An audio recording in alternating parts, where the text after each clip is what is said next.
Hi everyone, welcome to my YouTube channel. ഇന്ന് നമ്മൾ വളരെ എളുപ്പത്തിൽ ഒരു ഉള്ളിച്ചോറാണ് ഉണ്ടാക്കുന്നത്.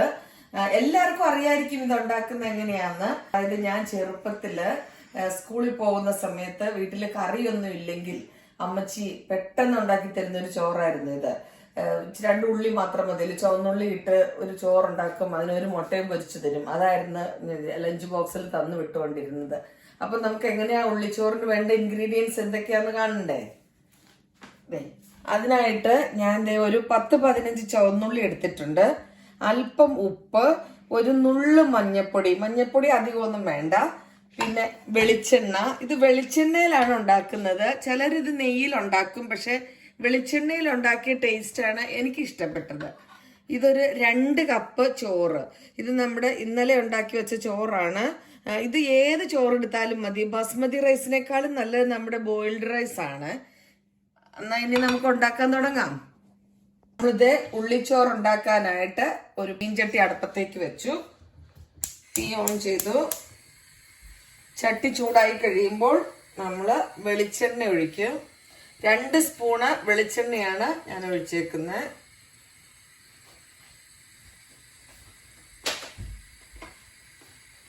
ഇപ്പതേ വെളിച്ചെണ്ണ നന്നായി ചൂടായിട്ടുണ്ട്.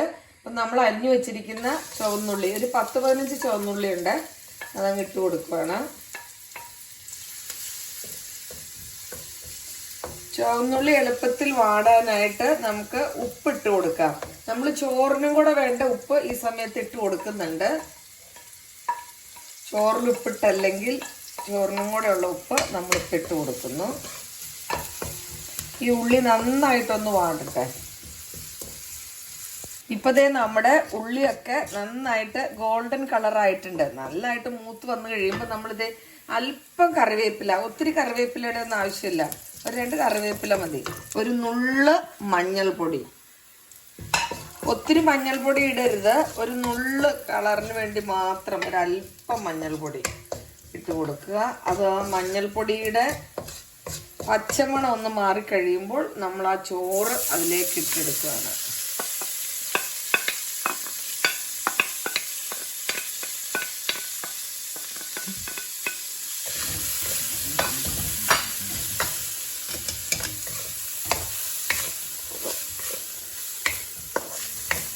ഈ സമയത്ത് നമുക്ക് ഉപ്പ് നോക്കാം. ഉപ്പ് കുറവോ കൂടുതലൊക്കെ ആണെങ്കിൽ, കുറവാണെങ്കിൽ നമുക്ക് പിന്നെ ഇട്ട് കൊടുക്കാം. പക്ഷെ കൂടുതലായി പോയ ഒന്നും ചെയ്യാൻ പറ്റാത്തതുകൊണ്ടാണ് നമ്മൾ കുറേശ്ശെ ഉപ്പിടണമെന്ന് പറയണേ. അങ്ങനെ സൂപ്പറായ ഉള്ളിച്ചോറ്. വളരെ എളുപ്പമല്ല ഇത് ഉണ്ടാക്കാൻ. 5 മിനിറ്റ് പോലും എടുക്കുകയല്ല. ചോറ് വേവിച്ചതിരിപ്പുണ്ടെങ്കിൽ ഇത് ഉണ്ടാക്കാൻ നമുക്കൊരു 5 മിനിറ്റ് പോലും വേണ്ട. നല്ലതാണ്. ആ കുഞ്ഞുള്ളിയൊക്കെ മൂത്ത് വരുമ്പോ എന്ത് നല്ല മണമെന്നറിയാമോ. അപ്പൊ അതിന്റെ കൂടെ ഈ ചോറൊക്കെ ഇട്ട് വരുമ്പോഴേക്കും നല്ല ടേസ്റ്റുമാണ് ഇത് ഉണ്ണാനായിട്ട്. ഇതിന് കറിയുടെ ഒന്നും ആവശ്യമില്ല സത്യം പറഞ്ഞ. ഒരു മുട്ട പൊരിച്ചതും കൂടെ ഉണ്ടെങ്കിലുണ്ടല്ലോ സൂപ്പറാണ്. ഇനി നമ്മുടെ ഉള്ളിച്ചോറ് നമുക്ക് നമ്മുടെ സെർവിങ് പ്ലേറ്റിലേക്ക് മാറ്റാം. അങ്ങനെ സ്വാദിഷ്ടമായ ഉള്ളിച്ചോറ് റെഡി ആയി കഴിഞ്ഞു. ഇത് എല്ലാവർക്കും ഇഷ്ടപ്പെട്ടില്ലേ? വളരെ എളുപ്പമല്ലേ ഇത് ഉണ്ടാക്കാനായിട്ട്. എൻ്റെ ചാനൽ ഇഷ്ടപ്പെട്ടാൽ ലൈക്ക്, ഷെയർ, സബ്സ്ക്രൈബ് ചെയ്യാൻ മറക്കരുത്. Thanks for watching.